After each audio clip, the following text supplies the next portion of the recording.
Today's guest is a force of perspective and storytelling. Pete Turner is a former U.S. Army counterintelligence professional who spent more than 70 months in combat zones and completed over 1,000 patrols outside the wire. He took that hard-earned experience and transformed it into the Break It Down Show, a podcast approaching its 10th anniversary with over 1,500 episodes. Pete has interviewed everyone from Nobel Prize winners and Medal of Honor recipients to best-selling authors and Grammy legends. He brings rare voices to the table, shadowed experts on conflicts like Ukraine and Russia, as well as leaders in music, science, and culture, offering insights you won't hear anywhere else. Beyond the mic, Pete devotes his energy to causes like Save the Brave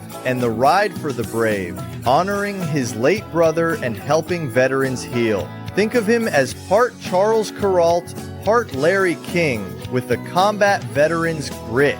Someone who knows how to ask the hard questions and tell the stories that matter. Let's welcome Pete Turner to the show. Hey, Pete. Welcome. I love it, man. That's great that you make those things. Yeah, man. The face is genuine. What a delight to have that done. I love it. Thank you. I give everybody a trailer. Yeah, no, that's great. Look, I get it. I mean, you and I have shows. I know what it means to make these things. I say this at every show, but it's important. Yeah. It's not easy to do what we do. And I appreciate you taking the time not only to sit with me and to share your audience. By the way, everybody here out there, I see all of you all, and I appreciate you all coming in and listening to me. I'll do my best to do my best. But that video was really, I'm like, God dang it, I got to do this. I typically don't do any intro. I leave it to the audience to sort out, who they're talking about. But, man, I really like that thing. Thank you. That made my day, man. Thank you. No issue, man. So we talked about, I believe it was end of season 2-ish is when you was on my show. It's hard to believe it's been over a year already, and where time goes, man. So how have you been? Busy. Yeah. That's the main thing. I'm always getting wonderful opportunities to do all kinds of things, whether it's work related or just life related. I'm very fortunate to have a wonderful, fulfilling life. I have hard things like everybody else, but especially like right now this week, we see how precious life is. And so I'm glad to be able to report that I just have been busy and engaged in fascinating projects and getting to know wonderful people. I'm very fortunate, and I try not to lose sight of that and to be grateful and not take things for granted because, man, you're not always in charge of what's next. And so, I'm very fortunate. I hate to say it like this, but if you look at the Trump situation, not necessarily the person that they want to be shot is the person that gets shot. So, having a little bit of preparedness or readiness when you're in crowds or at events is not a bad thing. I can't believe that Charles was shot. That's kind of just blows my mind, It should. It's obviously it's a tragedy. Anytime someone's assassinated, and I think that's the right term here. It's time for us to take note as a society, and do we own the responsibility for that? No, but we all need to make sure we take a look around and be like, hey, whatever we're working on, wherever we have adversaries, we got to make sure we mind our ship a little bit and appreciate those around us because life is fleeting. And this doesn't mean that we're going to cascade into any kind of massive violence. We have tragedies all the time, every day. Every family is going to experience tragedy at some point in the next however many years, right? We all get our turn on the tragedy wheel.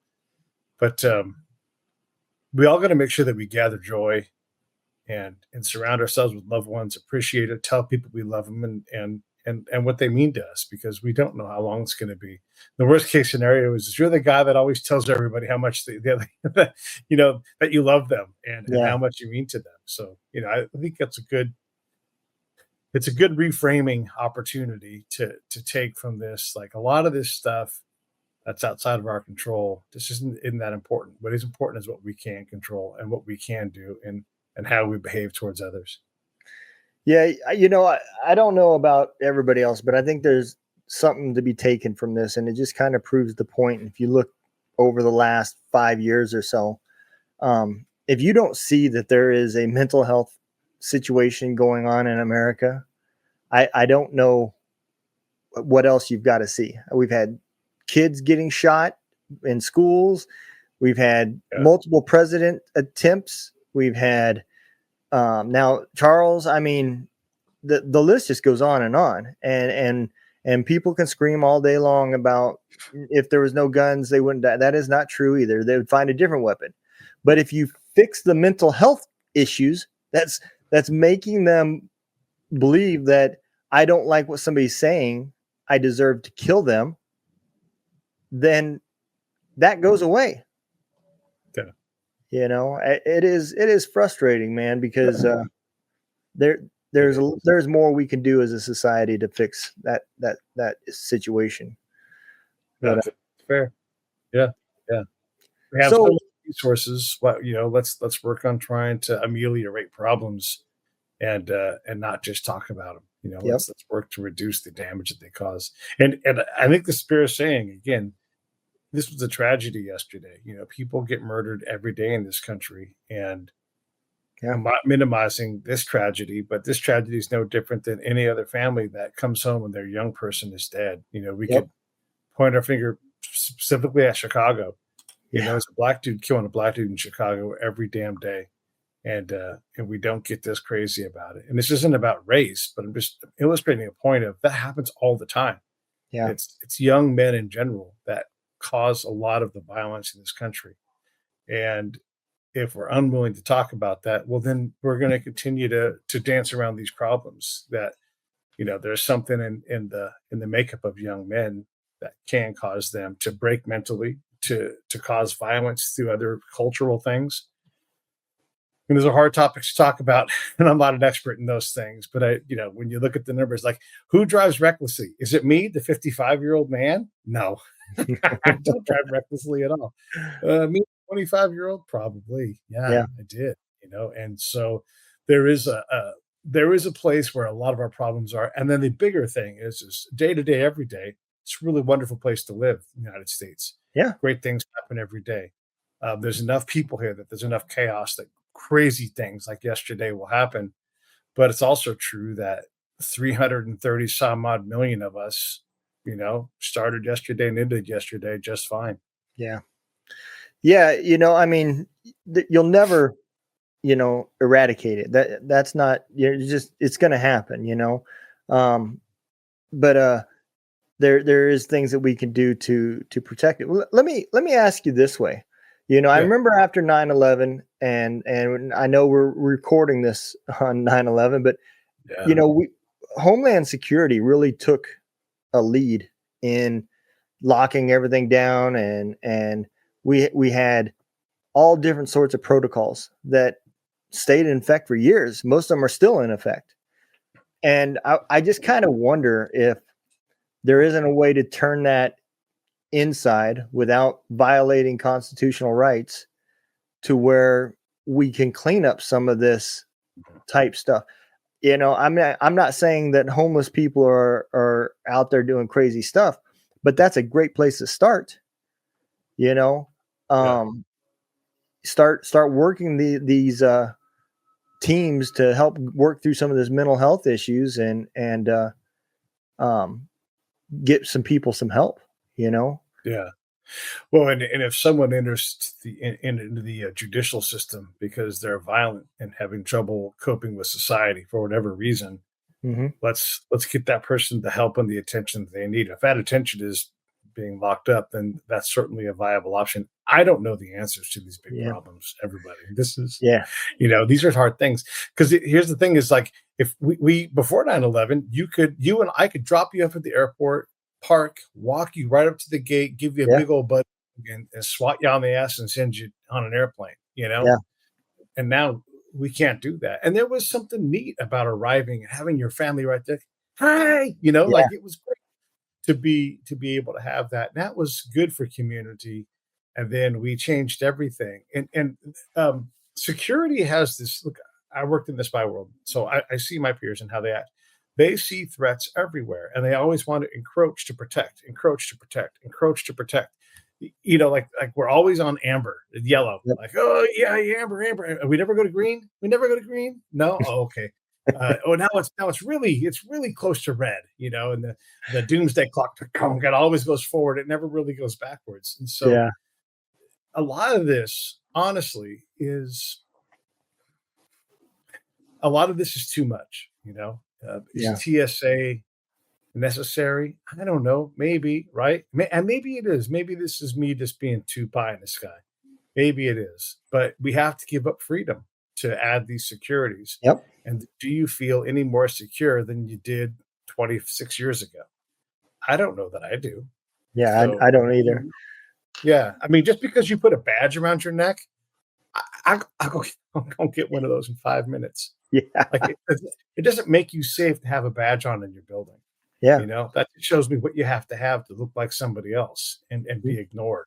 It doesn't even show that you're competent. No, It's just a no, badge. no. Right. And so a lot of this stuff I think is it's an industry and the industry sells threat. I'm not saying things aren't dangerous, but the bottom line is most of the week, most of our lives are pretty dang safe. Yeah. Right? Whether you're driving or riding a bus, whatever it is. But it only takes a few incidents. One of my favorite examples to use, and gosh, I hate that it's more relevant today than it was 2 weeks ago. But when my friends who love trains and buses and want people to all ride on trains and buses, when they tell me how great they are and how efficient they are, I'm like, all you have to do is have a single mother ride a bus one time where she feels unsafe and she can't protect herself and her kids. And she'll never ride a bus again. How many people in any big city, women especially, are now going to ride light rail Yeah. or the train or the rapid transit, and not be looking over their shoulder to everybody. And this just creates this insidious cancer where anyone who acts out of the norm on a train, and we've all experienced this, you ride on trains at any length of time at all, you're like, look, that guy's weird. You have to go on alert and you're uncomfortable. Like if I was in a car, if I was driving my crappy $1,200 Pinto that I barely keep running, I am safer feeling, right? This is my feeling Yeah. than I am around this uncontrolled humanity that's around me. And Yep. these are the challenges that are just, I don't know what the answers are because you can't just lock down, because then are you safer? Maybe, maybe not, but you definitely lose a lot of your freedoms to go do things. So these are hard problems. That's my soapbox about how dangerous are things? What can we really do about it? And I don't know. I don't know the answer. I don't, Don. I don't know the answer to these Yeah. things. It starts with a desire. That's where it starts. And what it turns into, I have no idea. But you have to have the desire to fix it first. Right. I am kind of confused though, because I honestly, according to TikTok and social media, I honestly thought if I took my red, white, and blue flag down and I put a black flag up, magically I'm safe. Yeah, and that's scary, right? I mean, yeah, our fascination with flags in general is Yeah. kind of crazy. And I'm not speaking about the national flag. Fly that whenever you want. Like everybody gets to be proud of their country's flag, but this sub flag ideology, to be honest, I don't care. And when I mean that, I mean like I don't. Like, my care meter doesn't go off zero when I see a flag. I don't Yep. judge the person. I just ignore it. You have a Trump flag? Great. I don't care. I don't care that you have a flag. If you're a Seahawks fan, they have a Seahawks flag. I don't care. It doesn't matter to me. But folks love to signal what they are and what they're proud of, and that's fine. I just, I don't invest a lot of time in this stuff, man. I don't. I've seen what happens. Like whenever anything happens in the Mideast and Iran flies their flag of rage or whatever it is, right? Like this is a joke. This is not serious. No one that I know in that world. Well, I shouldn't say that. no one that I have respect for in a personal relationship with in the threat world wonders about or is scared about that. I mean, come Yeah. on, it's like they're not pirates. They're not coming for anything. These flags often mean something else. They're tied to dates and everything else. But we get this belief that the Shia people are gonna, maybe they're flying a flag of warning, but we'll totally go, oh no, you better watch out now. Iran's mad. Oh, okay, great. No, that's not how all that stuff works. And so I don't know, man. I try not to invest in these things because there's so many wonderful things around us that and if I get wrapped up in this stuff, life gets to be pretty hard and scary. And I've seen enough hard and scary things. I don't Yeah. need to see Charlie Kirk get shot. I don't need to see that. I don't need to see that poor girl on that light rail train to get stabbed in. I don't need to see that. I've seen enough death and destruction. Yep. What I like more, what I want to collect more in my brain are the good things in life. Yep. I 100% agree. It was one of the reasons when I looked for a job when I got out, I did not want to go into law enforcement Right. or anything like that because, you know, somebody gets out of the federal prison in my hometown, stays around Jessup. Now I know all of his dirt, everything he's done wrong, you know, Yeah. and I don't want to look at people that way.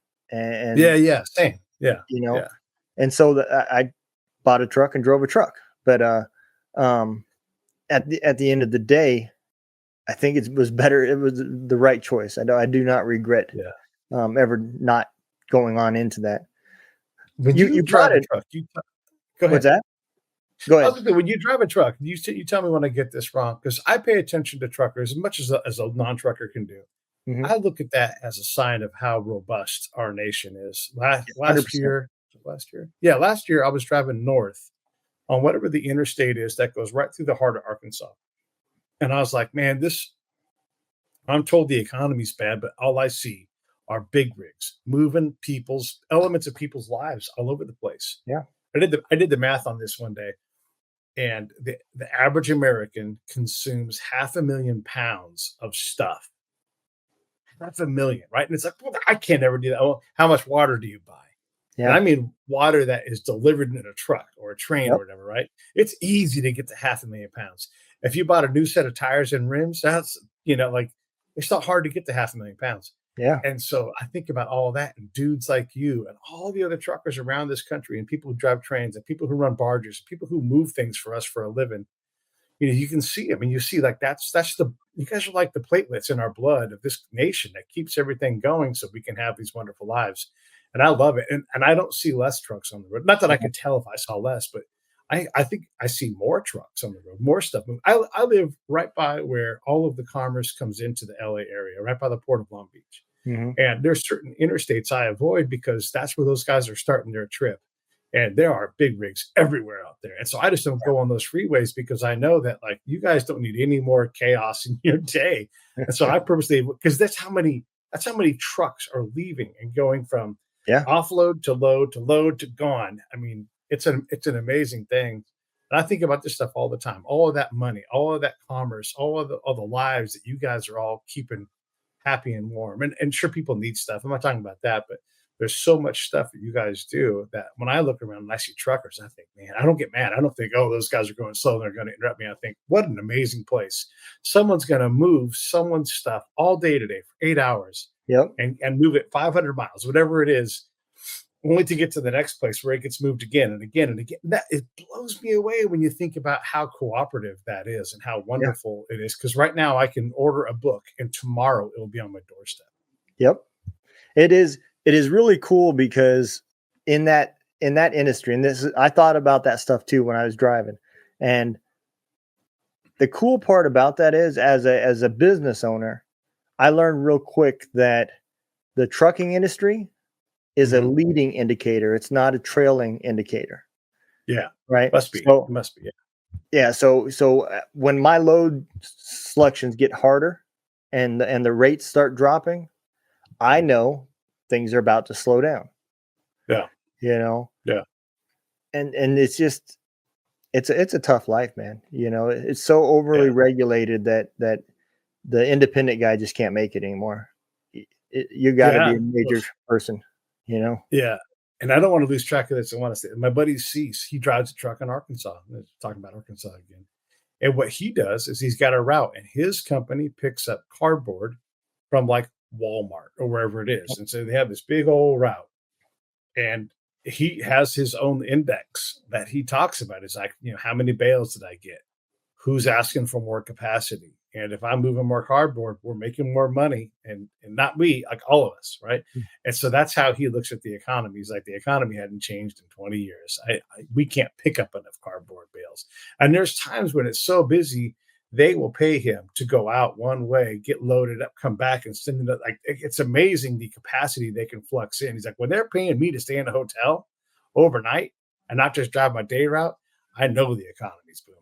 Right. Yeah. Because, and that's just cardboard, right? Old cardboard, but they've gone to the Trader Joe's, they've broken down that box, thrown it in the smasher, baled it, said, come get this fucking thing, And there's a company among many companies. And where do they take it? They take it to the same depot. I think it's in Louisiana, where they process that cardboard to make more cardboard. And so, like, it's a system, right? You guys are totally right. The trucking industry, it tells us what's going on. Yeah. You probably could count how many big rigs come out of whatever yard in Hawaiian Gardens, Los Angeles, right? And just say, oh, okay, 55 trucks came out of there today with full box, 28-foot boxes or whatever it is. And then just count that every day. And as long as you see those 28, things are pretty good, You see 12, you're like, uh-oh, there's something going on.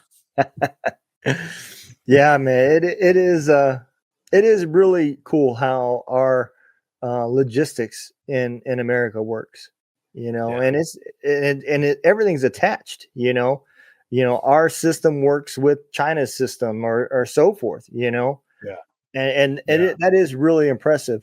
It's crazy how we can work together to get that book from China to here overnight, but two people can't communicate over politics.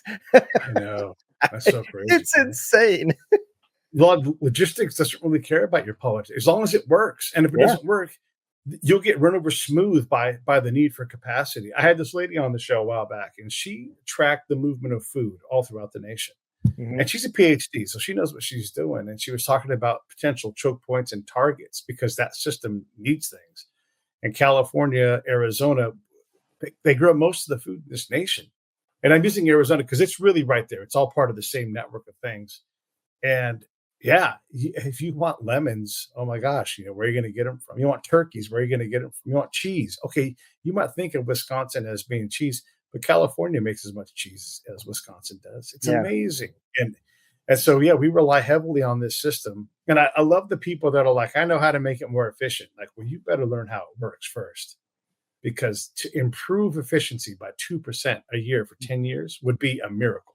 Like, it's just so hard to do. And like you said, you and I can discuss right now, how do you make an indie truck driver? How do you help that person start a job and start a company and then turn it into a bigger company?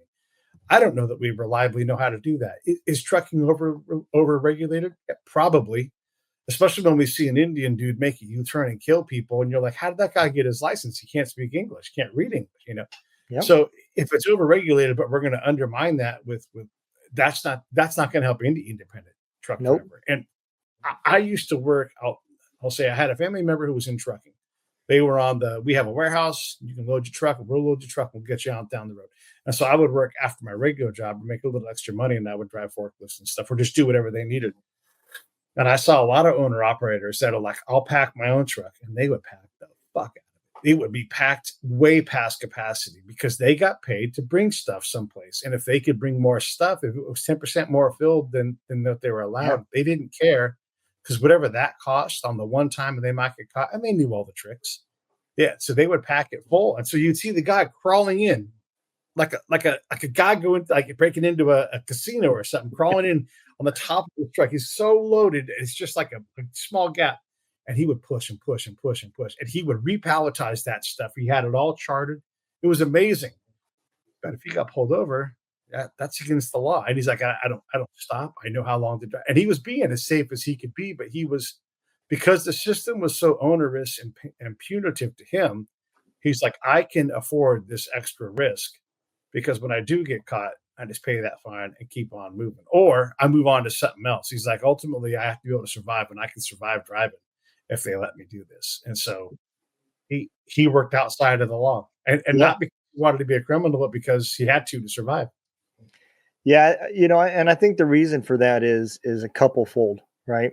Yes, regulation plays a lot of it, but if if we would go back to making it deregulized and have a way to watch the gouging, right? It's at the agent level, Mm. that it really hurts the trucker. And and Okay. and the reason for that is they play that game. I can take a load from we'll say Colorado to California. That load will pay probably 240, 250 a mile, right? Coming back, it'll pay a buck five, buck 10. And the only reason why is because the agents know there's no freight out there. Yeah. And so you will take whatever you could find, even if it doesn't make you any money, it just covers the fuel. Yeah. And that's how they all know where you live. When they see you trying to find a load back to your house, they're going to drop those rates. You're going to pay to go Yeah. home, you Yeah. know. And Yeah. if you could get rid of that gouging and make it more of a regularized um, scale of how much you can charge, like you do with fuel, Yeah. I think I think it would help them, And there's still going to be some outlaws out there. You're never Sure. going to change that, but I think it would I help. know that it used to be you had to pay fuel tax, even if you didn't stop for fuel in that state, you still had to pay fuel tax, right? So Yep. there's all that goes on too. And I'm not saying don't pay your taxes, but that game has a lot of games in it. And Yep. so, you're forced to do all these things. And I don't know what the answer is to any of that stuff, but I'm always impressed by how much is going on in a system. And then where that intention of that law, whatever that law is, where it starts and then where it ends up and how it gets used to advance some other thing. Like we have a problem here with fuel, and it's based upon, among other things, it's based upon a court case that was like, okay, we're going to do this and create this law, right? And the law is the ABC 123 law. And someone's like, we could stretch that and turn that into we're not going to allow fuel production in the Yeah. state because, and it's like, well, that wasn't what it was for, right? And we struggle with, and I'm just picking on the left right now, but the right does this too. We struggle with, you know what? That's a pretty good agreement. Let's just survive right here. It's not ideal, but we love to go for zero as like zero all the time. And Yep. zero is really expensive to get to and inevitably causes damage, like truckers having to pack their own trucks. Agents, I'm sure the agents would be like, how we gouge and then they would have their whole thing, and you'd be like, well, I Yep. don't know what to do, and maybe someone will come along and disrupt the entire agent business. They're already trying to disrupt the truck driving business. Yeah. And so if it was just like post your load, bid the price, move on, even then there'd be gaming of that system. Oh yeah. I mean, people are always. I mean, that's the great thing about America is people are always going to look for that edge to climb Yeah. just a little bit higher, and Yeah. I don't Yeah. think that's a bad thing at all. Right. Am I upset that your major corporations like Schneider and JB Hunt, lobby to make the emissions stronger and make it tougher, and they even want to change it to where everybody it's mandatory, everybody carries $2 million worth of insurance because they know the independent trucker can't afford it. Sure. Sure. Yeah. So, but I'm not mad about that. That's business. You know, Yeah. I don't know the guy that owns Schneider. He doesn't know Right. me, so we don't owe each And other anything. he owes people, like Yeah, I don't know if they're publicly traded or not, but they've got a board. They've got to yeah, answer to people. And those folks aren't like, what do you mean you didn't make more profit this year? yeah. Everybody's got a boss. Yep, 100%. Yeah. Well, Yeah. not to change from the U.S., but um, I know you would pass through Qatar quite a bit, Mhm. and any of us that spend any time there knows that that's kind of like Switzerland, right? Supposed to be hands off. No, we can't touch the bad guys can't touch us, you know, and everybody comes and goes to the embassies, and it's like we just Yeah. take a time out. What changed, man? Well, I'll tell you what changed. Some guys flew a bunch of, you know, airplanes of some kind of aircraft into Israel during a rock concert and Yeah. killed a bunch of people and raped a bunch of people and burned a bunch of babies and celebrated it. And not because of anything other than their hatred Yeah. for a different kind of human. And here's what happens when you take on Israel. And I don't know why we don't ever learn this lesson, but they have to go, some giant number and zero in their wars. They're not allowed to lose. And so they have all these enemies around them. And you look at how many countries were arrayed or terrorist organizations were arrayed against them, over the last 2 or 3 years. Yeah. And look at all of them. They're all like, what in the hell happened? These Mossad is so good at their job that they talked Hezbollah into buying pagers and walkie-talkies to Yes. protect themselves from the Yes. Jews. And the guy who sold that shit to him was a Jew. And the guys who made those walkie-talkies and beepers were Jews. And so those guys convinced them to go 25 years back in time to hold a bomb to their face or their nuts, whatever it was, right? That's what happened. They took on someone who's like, if you want to play, we're just going to drop gloves and we're not stopping. And if you want to stop, we'll stop beating you. But Hamas doesn't want to stop. And so it was always true that from the day that happened, that Israel was going to reach out and touch anybody they felt like they had to touch to protect themselves, because that is how they're treated. So this isn't a defense of Israel. It's just understand who the adversary is. And I said from the beginning, the next time they blow up the wrong person and go, sorry, so we got attacked, we kill people. So they've done that before. The fact that they blew up, I'm surprised it took that long. And the other day it was funny. I was commenting when I think someone was saying, I think it was on the Israeli side, no one has a rabbit in their hat to pull it out of to solve this thing. Oh, Yeah. but I knew one thing for sure. Mossad and the IDF had a rabbit in their hat. They always do. They always have an operation going on, and they're reluctant to use it. But if you won't come to the table, man, these people. Here's what Mossad did after the and people kept like, look at the Munich thing. The only reason why they did that was because they were Israelis. They were Jewish. That's the only reason why this thing happened. Yep. So they went after everybody, and the mission was called Wrath of God. Okay, so just among the things they did was they took out an ad and they said, Abu bad guy died today from a phone bomb, and but that didn't happen yet. That guy was alive, and they made sure he got that newspaper, and then they blew him up. That's how icy they are. They don't mess around.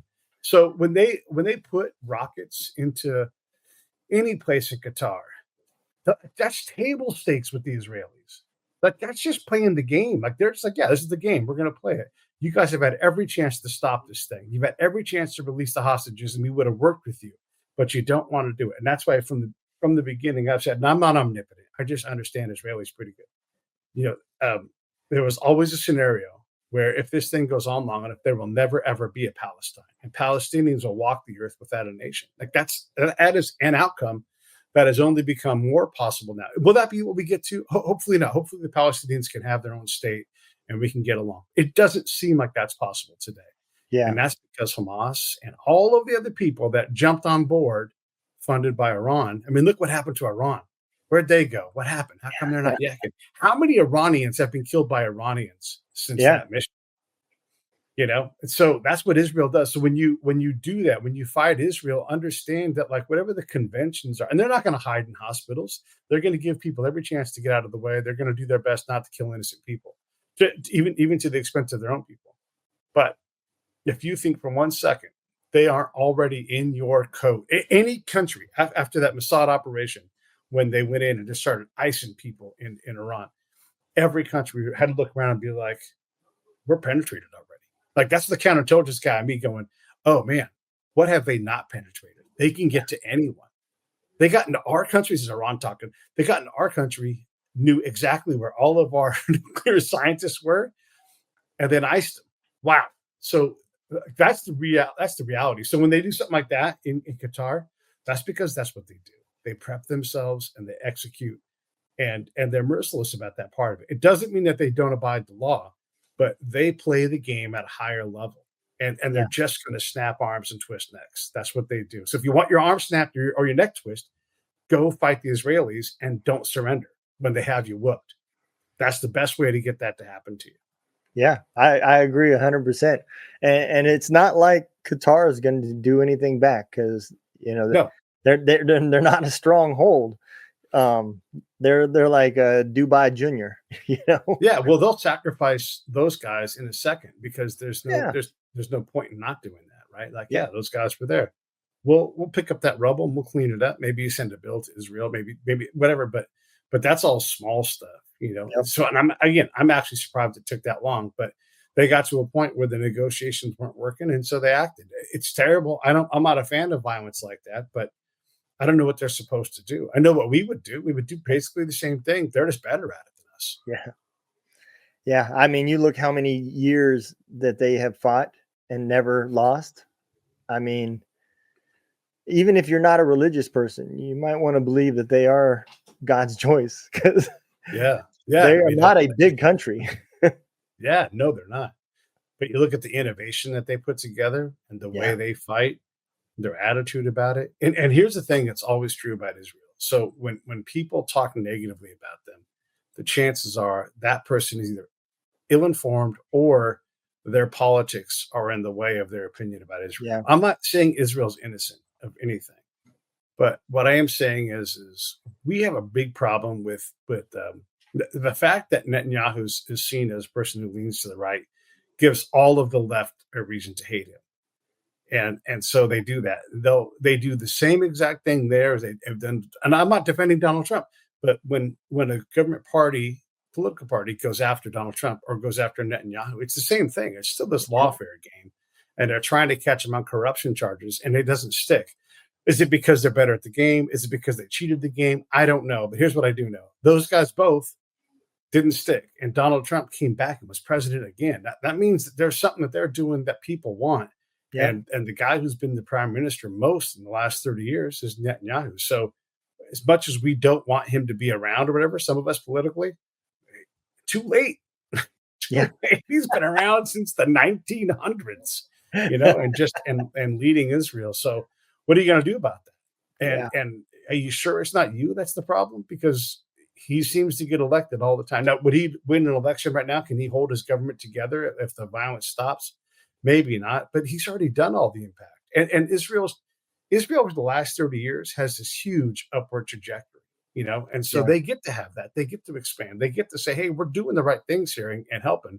And people want their help. That's the other thing. People want their products. They want their innovation. So what are we going to do? We're going to have to deal with that. We're certainly not going to erase Israel from existence. no, We're not going to do that. no. Oh man, I hope not.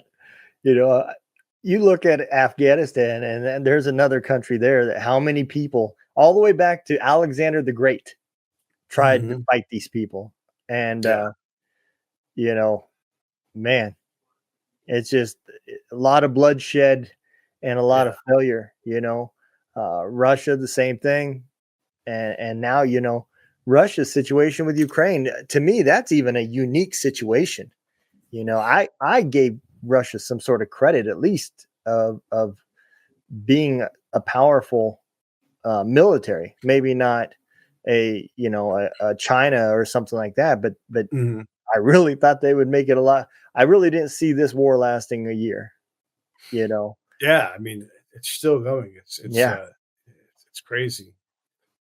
The thing with as I see it with Russia and Ukraine is first off, Ukraine is still a very, very, very corrupt place, oh, of and course, so is yeah, Russia. And so these guys have problems with their big strategic movements. I mean, just look at Afghanistan. I don't, did you ever get to go to Afghanistan at all, or no? oh yeah, yeah, You know how rugged that country is. Then yeah, you know how hard it is. Like you're not going to see a bunch of truckers driving around on a system of interstates. That don't exist. And no, so to get what you need, where you need to get it, when on time, no, that's not possible there. Well, the same kind of thing is true in Iraq, in Ukraine and Russia. Look, these are modern countries, but if you get too far away from the city center, they get real country real fast. And so when Russia started driving their tank, if you drive tanks, they break. oh That's yeah, just the rule. Like they don't, and when you drive them off road, they're going to break faster. And when you don't have a modern logistics system, and I mean state of the art modern, I don't mean like World War II era modern. You know, you get look if you give Joe, everybody Joe is a nickname for like soldiers. if you give Joe and say, only put the red bottle in the red hole, I swear to God, someone's going to take the white bottle and put it in the red hole and be like, oh, I didn't know. It's Yep. going to happen all the time. Yep. And Russia has a problem with that. They are a top-down driven. They don't reliably build the same kind of capacity we build in our military. And our military has all kinds of problems, but we're pretty good at it. That's why they hire us to partner with us to maintenance things like helicopters and whatnot. Our helicopters, for the most part, stay maintained and stay in the air. You know, a lot of other countries struggle with this because of their way of solving problems. And both Ukraine and Russia have this problem where corruption just gets its head into everything. And so it's hard to do anything big. I'm painting with a really big brush here, but that's kind of how it goes. And so if you run a business and you're in Ukraine, you have to be ready to fund some level of corruption. Otherwise, they'll just take your business from you. And so these are the problems that go into trying to solve this problem. So if you arm them too much, they're just going to steal as much as they possibly can. And you're not going to get the kind of outcome you want because you're not in control of how much corruption is there. And by the way, every time we give them stuff, we corrupt them. Yeah. You know, so we are the corruptor. They are the corruptee, and so they are corrupted.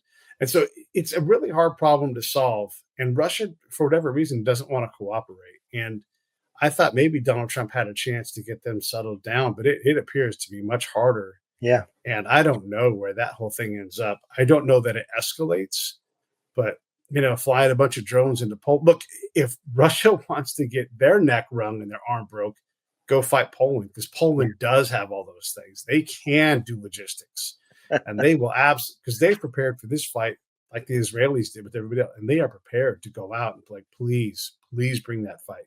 There's guys spoiling for that fight. So Russia's got to be careful.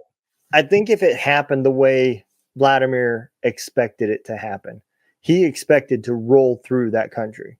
I think at that point, yes, there could have been a chance for him to try to continue to go. But because of the resources that has been spent up to this point, I don't see any way he could, even if he wanted to. Yeah. Yeah, he's in a bit of a tough spot. Yeah. And I don't know how this whole thing goes. I was sure for a long time that we would make a deal and tell Ukraine how it's going to be, but that hasn't proven to be true. I was wrong about that. And I don't know how this thing's going to end. And maybe it will be back to us. We'll make a deal with Russia and figure it out. But I don't know. And I don't know how you keep that peace either. It's going to be really tricky. We don't have these kind of problems here in the U.S., so it's hard to find a proxy that we can understand. Yeah. But if we were to say, hey, there's a Kurdistan now, and these Kurds own this country, and we drew a circle that included part of Turkey, well, there'd be a fight. There'd be a fight. I don't know that we'd ever stop that fight because they would fight over that land and who owned it, even if it was a bunch of Kurds there. And this is kind of the same thing, right? So you have this belief, and it goes this way, and it goes this way at the same time. So you have four directions fighting over something, and we're trying to figure out what's right and what's wrong. Russia is involved in the Caucasus region as well, and they are trying to influence there. Do they want to expand their empire? I don't know. Sure, maybe not. I think that's overblown a little bit, but they for sure have a desire to defy the rules, and partly because, like an independent trucker, we've arrayed the rules against them in a way that they're like, well, we're not going to abide this. We're not going to cooperate because you guys have put forces all around us. And I don't know why we're so obsessed with Russia. That's an enormous country. Yeah. They have nuclear things.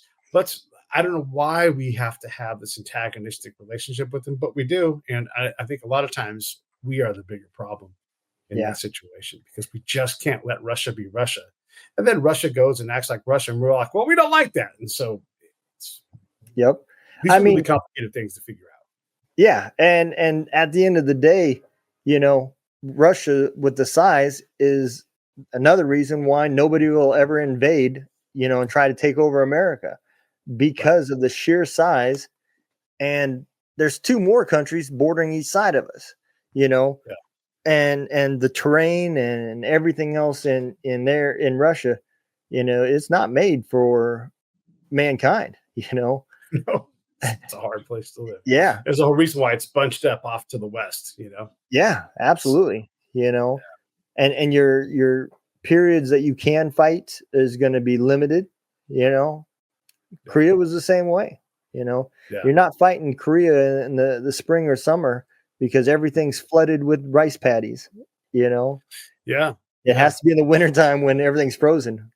And it's just a funny thing. So when I was in Afghanistan, I was in South Central Afghanistan, and the new units would come in, and if it was the winter, they'd say, we're going to go get the enemy, we're going to go fight them, and I'm like, they're not around, they're not here, and take all the land you want, but you're going to have to defend it later on, and that's way harder to do than what you Yep. realize. Like our vehicles would break, and like there's no real roads, and crazy things. It's just so hard to do anything there, um, that it breaks how we think about Yep.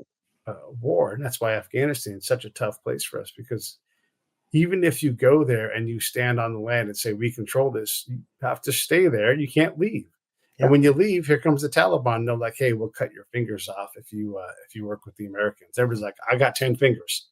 I'm going to keep all 10 of them." Yep. And they make deals to survive, and we hate that. We hate the fact that someone can be duplicitous like that, even though we do it all the time. We don't like that. So yeah, all of these things are not as they seem. And you're right. Like when you look at other things that are sort of similar, you realize that, when the Houthis tried to shut down, well, they did, when they shut down shipping in their little part of the world there, right? I used to ask people before the Yemen, and I'll call it Yemen war, before that Yemen war started with us and with Israel, nobody cared that there was unrest there, that there were people dying there. They didn't care that there was murder there every day, because it didn't matter. The second that chewing tobacco and potato chips got more expensive or might possibly be delayed, they're like, let me lick my front sight post here and draw an aim, And so it's like, well, now you're going to be murderous, and now you're going to have somebody else launch missiles on your behalf. Yep. Come on, So, and that's how we are. Yeah, war itself has changed. Oh, sure. It has become very impersonal. For the most part.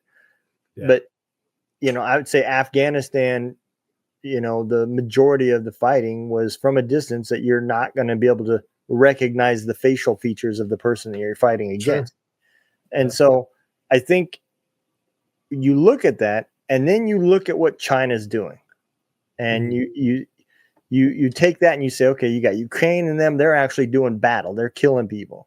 And then you've got Israel that's defending their country and trying to eradicate the little fly that keeps fucking coming back and hitting them.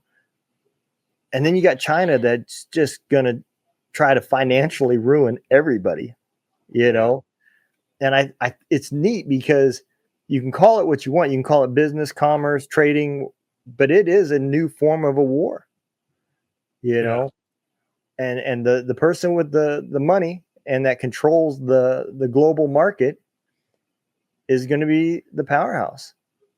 Not that I'm afraid that there's going to be a collapse and all the preppers out there are going to finally say, I told you so.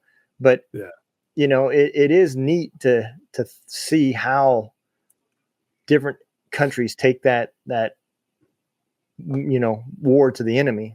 And I think China is just like, look, we can't take your country. We can't, we're not going to fight you one-on-one. So we'll just bankrupt you. This is one of the areas where I think our Department of War gets a little lost. It's one thing to say we're going to be this lethal force and that we win wars, but who's going to fight us that way? I mean, I know China's building up a military and everything, and they're a significant threat, but it wouldn't even be peer to peer.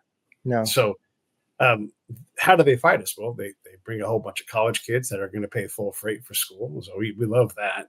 They're going to get into the pre-doctoral study of some mechanism that's going to become a big part of the Department of Defense. It's a company that's not a contract company yet, but they're going to get there. They're going to take their IP, and they're like, well, we'll take some of that IP. This is top secret stuff ultimately, right? But they inculcate in that way. That's them fighting us. Anytime we buy equipment for them for our electrical grid, it has to be impounded and gone through, and they still compromise it, right? And so we have all these open counterintelligence cases against all these Chinese folks. So while we're worried about the lethality and the ideological position of our warriors, and okay, you're in charge, you get to do all that, but just because you think you're going to be more lethal doesn't mean that they're not going to fight us in some other way. We're Yep. desperate. We're desperate for a bunch of Russian tanks to get into the Fulda Gap so we can win that war that we've been chomping at for 50 years. But they're not coming. They're not coming. And a lot of people's livelihoods are based upon that theory. And I'm minimizing a lot of stuff there. But when we look at the conflict between us and Russia and us and China, we need both of those countries to be stable. We need their middle class to be burgeoning, just like we need our middle class to do well. We do better when our middle class, more trucks are on the road when our middle Yep. class is thriving. And when we want to choke that off for some kind of competitive ideology or theory, well, China has a lot of neighbors. Russia has a lot of neighbors. And Yeah. if they sense weakness, now they've got to deal with all these different threats. We have Canada and Mexico that we primarily worry about, and whoever we let into our country. But that's a different ballgame. And so we've got to figure, Chinese love air conditioning too. If they don't have electricity and air conditioning, they're going to be grumpy. Yeah. And that makes China a less stable place. So we have to figure out how to, and I've not even mentioned India. We've got to figure out how to allow other countries to thrive, but also not take advantage of us, and so we're trying to sort that out now. And I don't know if we will, but these things are never just A and B. It's always just a whole load of things that you have to figure out. And everybody is trying to sell their baby. Oh, this is what's going to happen next. And they're convincing. They got PhDs and they work in think tanks, and you're like, they're so compelling. It's like talking to any kind of large language model, Yeah. The other day, my friend's like, hey, he built his own little LLM machine. It's great. It's a private LLM and your stuff is there. It does a great job. And he's like, I had it evaluating some of my writing. And I'm like, what did it say? And I was curious. And he's like, oh, it says you write like, and he's trying to listing all these Ernest Hemingway. And I'm like, well, probably not true. But I felt real good about it, Yeah. So this robot lied to me and my ego went up, Oh, yeah. I write like, whoever it is. And just pick any name that you could imagine that you'd want to be told that you wrote like that person. And that's how we are with our think tank class of people. They write things that stoke what we want to have happen. And it's really tough to see the future. And these guys don't see it any better than anybody else. They're educated. They sound smart. They say the right things. We invest in those things. And I don't know that it benefits us. I'm not saying that we need to be soft. I'm not a hawk or a dove. I'd like to have less war, but what I am saying is that you should be suspect of all of it. Yeah.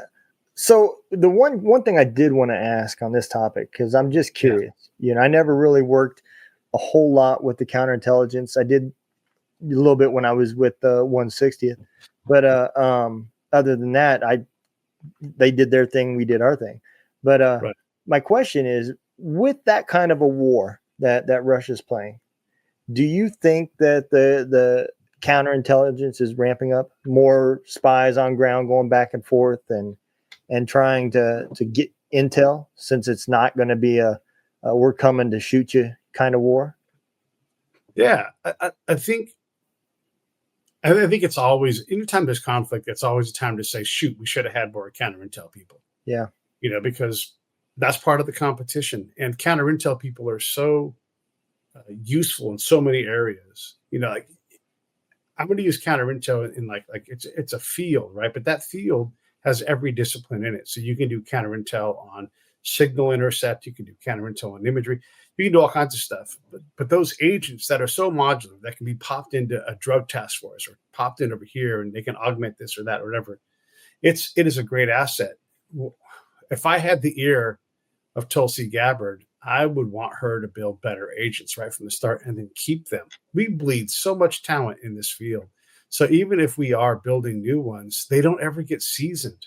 Yeah. They don't reliably get the same kind of experience that I had. And my experience from my career was completely like it's unprecedented to do what I did. And so even if we make more, I don't know that we know how to reliably and repeatedly make great agents. Like in our field, we don't have a hat. We don't have a badge. We don't have a tab. None of that stuff. So you show up and you're just like some guy that nobody knows. And there's no like organizational bona fides to be like, this guy is the guy. There's no ace. Like, oh, that's an ace. That's our agent. He's an ace, And so because we don't have that, we're always kind of hamstrung. And by the way, our job is fraught with errors and illegal things because we work in this gray zone that often looks completely black. But when you bring the gold out of the coal mine and you're covered in black, they're like, look at that gold. Yeah. Like, that's exactly, that's a good analogy. Yeah. Yeah. And so it's a tough thing. So even if we make more, and even if Russia makes more, I don't know that it matters. And the last thing I'll say about that is this. When I look around at DC and I see how the folks there, the political class behave, and I'm not a party guy, so I don't think I'm saying anything about parties. When I see how they behave, they don't hold themselves accountable. We can all think of several times in the recent past where someone has done something illegal in the intel world and paid no consequence. If you want to pick Donald Trump, something he did, nobody paid a consequence. Now, look, the president has far-reaching, basically unlimited power to say unclassified. And it is. But someone has to grab their fucking pen and they got to write that shit down and you have to track it. You can't just say unclassified because nobody else knows. You have to communicate that. And when those guys, the guys with the pens, when they don't do their job, then the law has been broken. And not only is that person compelled to self-report, I didn't fill those reports out. I filed. That's them breaking the law. So all of these times, all of these people that didn't get held to account for not protecting things tells me, the counterintelligence guy, that if I was the adversary of the U.S., I would go straight to the heart of the country. I'd go right to D.C. and I would just start building a network. And I would do what we call exploitation. I would find people and I would start exploiting their access and their placement and their relationships and their money status. And I would start building a spy network and I would make my career doing that. And I don't think it would be particularly hard. Because these folks won't hold themselves to account. Nobody goes to prison. Now, if you're an E5 and you put the wrong thing in the wrong hole or you carry the wrong thing out, oh, well, you're going to jail. But if you are from the political class, not reliably so. And so even when we talk about building more spies, we don't hold ourselves accountable for what needs to happen. And so I don't have a lot of faith in our ability to be honorable, be above reproach, and build great spies. I don't know that exists reliably in our field. That doesn't mean that the CIA sucks. Doesn't mean that all these other agencies suck. It just means that it's very hard for that machine to produce outcomes that make sense to me. Yep. No, I completely get it. And the thing that a lot of people don't understand is that counterintelligence goes both ways, trying to get intel of who might be around here and that type of stuff. People think that, it's not a big deal because it's not classified. Classified is just a level, right? Yeah. 9 times out of 10, the big leading information that somebody took on where to move troops to and what to do and everything came from a guy at a bar having a drink. There was no folder that said secret that a guy in a cloak was carrying. And that's what people have in their mind. So they think that just because it says it's not classified doesn't mean that you should just give it away. Right. I had a guest on here and he said this, and I've stole it like 3 times already, but it was such a good statement that I never really thought of it until he said it. Our founding fathers knew what the most powerful weapon in the world was, and that was information. And that is exactly why the freedom of speech is the First Amendment. Yeah. The Second Amendment is for those that are not educated or somebody took the First Amendment from you. Yeah. Yeah. And it is, without any of that stuff, nothing's going to happen. Right. You're going to have colossal amount of KIA and everything else. Yeah, no doubt. Yeah, those early codified amendments were there because it was just going to be a constitution, and anything that isn't covered in there belongs to the people. Yeah. But we didn't trust each other enough. But let's start protecting. So freedom of speech first out of the thing. You can stand where the fuck you want to stand. Yep. You and your friends, and you go ahead and do it. And by the way, who gives you these rights? Not the government. No. This is, you're born with this. Like you exist with these rights. Yeah. And that makes folks uncomfortable because It's easy. Look, I'm not saying I wouldn't do it. You put me in charge. I'm going to have a little totalitarian in me. I'll probably get myself a nice little mustache and a beret, and and be like, what the hell happened to Pete? Well, he's in charge now. He got that. I actually was thinking about this. I swear to God, this is true. So I was thinking about like, man, I know so much about conflict because of my time there, right? I'm like, I should write, because I've been thinking about writing a book. I'm always thinking about writing a book. And I was like, I should do the 8 lessons I learned from warlords, or just be straight up and be like, here's how you become a warlord. And just learn from these warlords that I talk to. And these guys are like, Pete, no. It's like smoke, and they give me their lessons, and I'm like, I cannot believe you just told me like this is how you dominate people. But I've heard all these lessons. Yeah. And we all do the same things. Look, it doesn't matter if you've read The Prince or any of these things. It matters like what you do. And here's a big tip. Okay? If you're a prepper, like all your prepper friends, I'm talking to you guys right now. Don't talk about the fact that you're a prepper. Don't tell anybody that you have a water purification system. Because I'm going to tell you right now, me and Don are going to grab guns and we're going to come ice you. Done. Yep. Now I have a water purification system. Yep. And I'm going to take your stuff.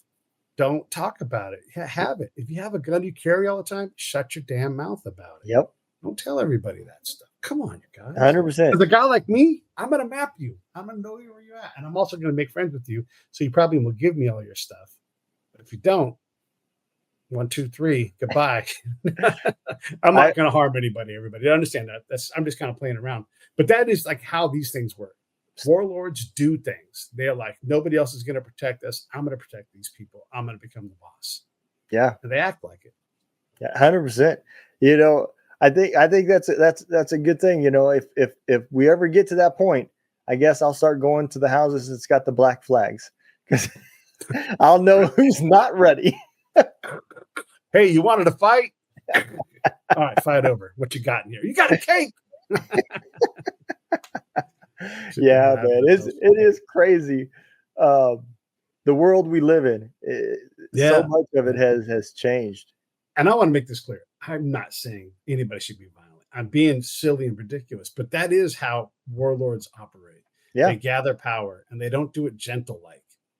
They'll take all the easy wins they can get.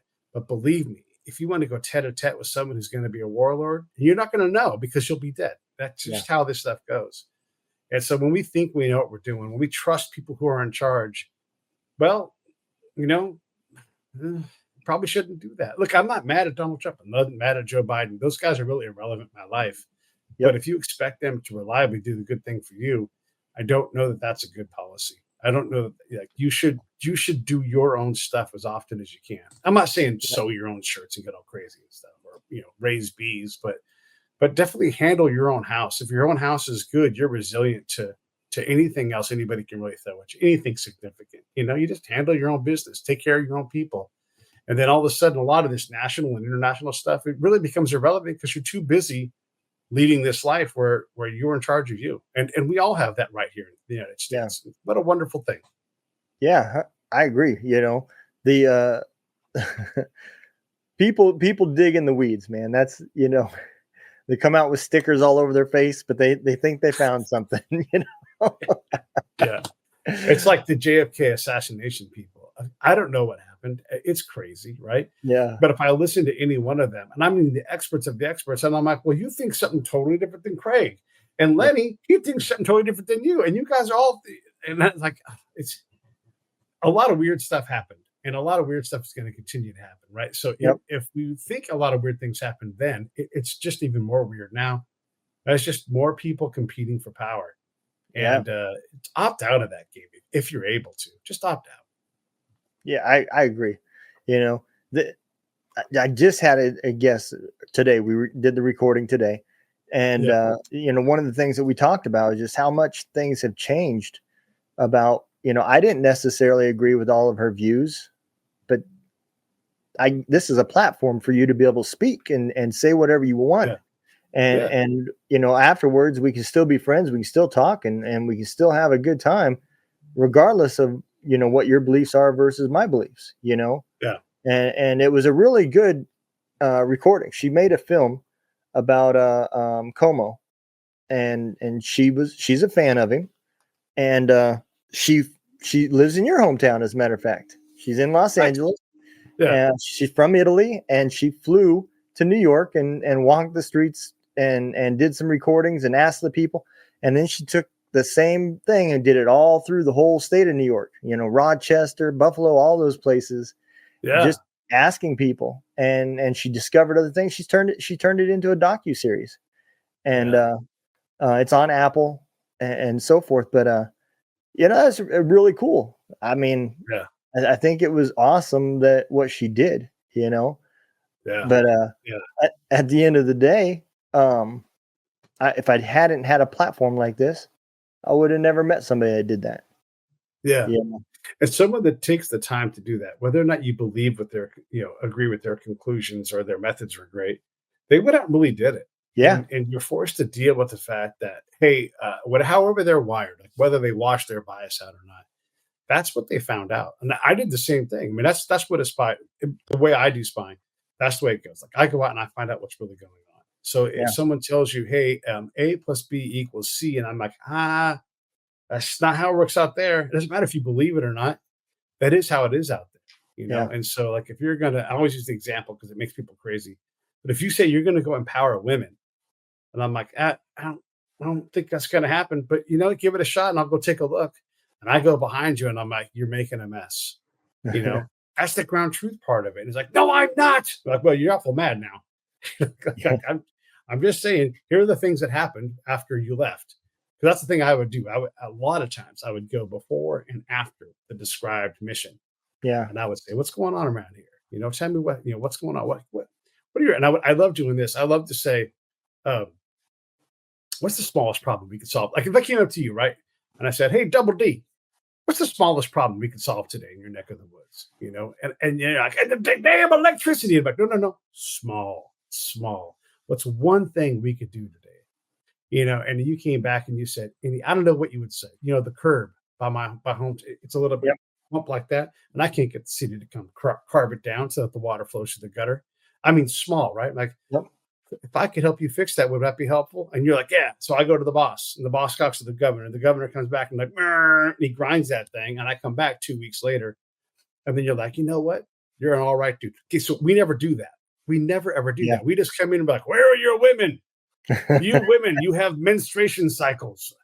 Here's how you deal with it. Like they never had a menstruation cycle ever in that village, And it's like ridiculous. And then poof, they're gone. So I'll go back because just the kind of asshole I am. And I'm like, hey, did a bunch of us come out of here last week? And they're like, yeah. You know what they did? And they'll tell me what they did. Doesn't matter what anybody back in the mothership thinks. It matters what this guy thinks. This is what these motherfuckers did. They came in and they started talking about the menstruation cycle like we were a bunch of heathens. Now, I don't deal with that because I'm a man, but my wife was pissed off all goddamn day. And she didn't make me dinner because she was mad as hell at me because I keep making her pregnant. And all these things happen, And I'm making that story up completely because I don't want to give any the real details of it because they're more and more hard than that. But when you go out and you mess with things and you don't ever see if you did a good job and it's impossible to believe.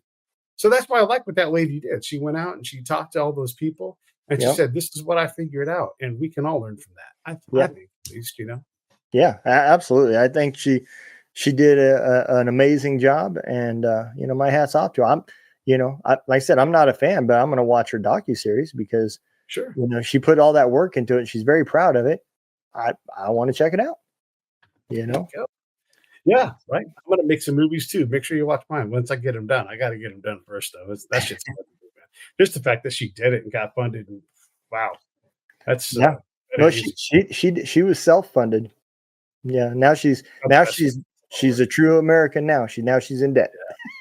Imagine what happens when the people who do that for a living with the homeless folks and the messages that we get back from that we do not want to hear. Yeah, but remain true. It is hard to fix that problem. Oh my gosh. There's better policies, but there is no policy that will fix all that. No. That's what I was talking to those folks. No. Not the homeless folks, but the folks that talk to the homeless folks. And we get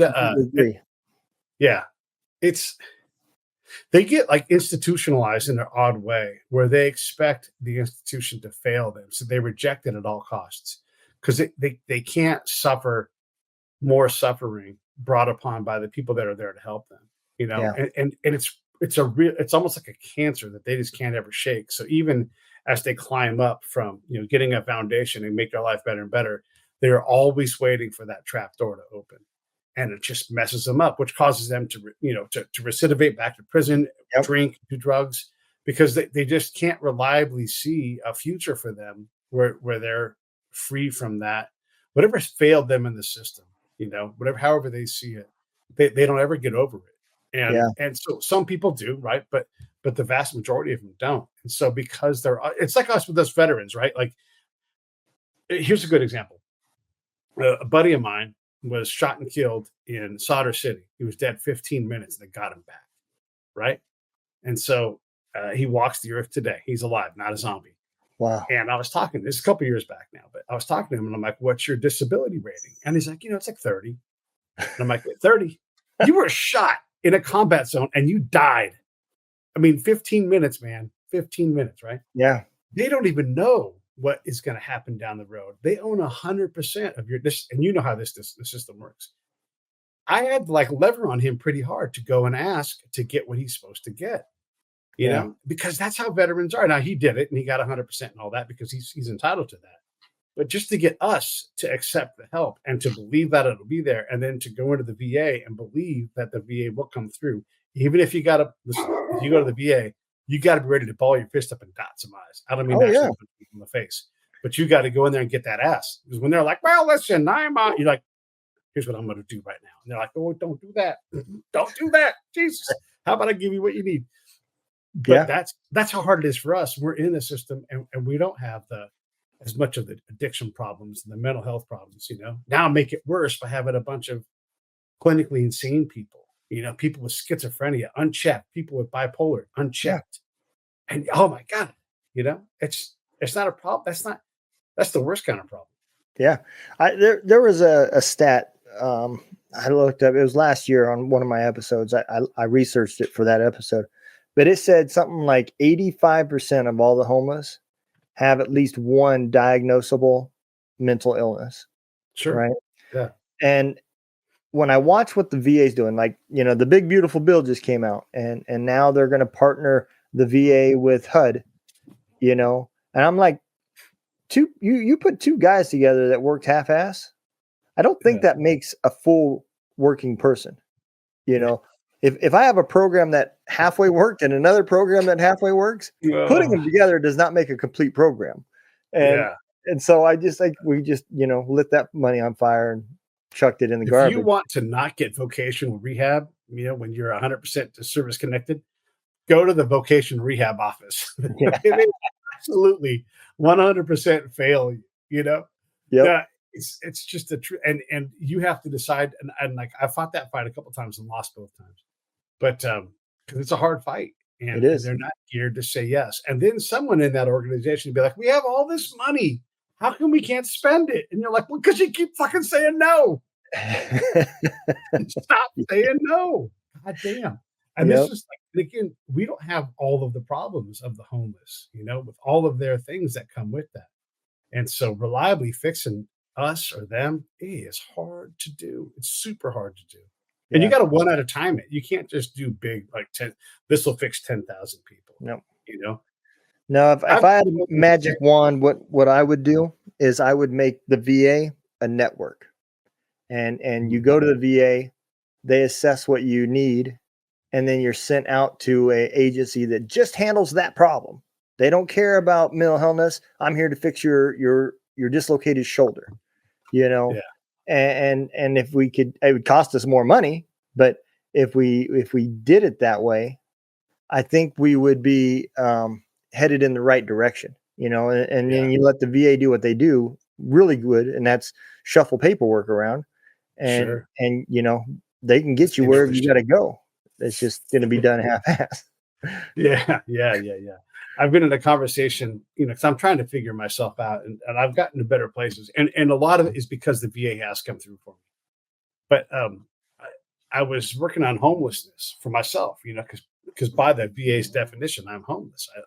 I'm not. I live in a home. You can see it here, but it's not my home. And I don't have a contract. I live because I have a relationship with my girlfriend, and she's got a house, and she lets me live here, and I pay her rent. But we don't need a contract because we live. What relationship has a contract like that? If you're married, okay, great.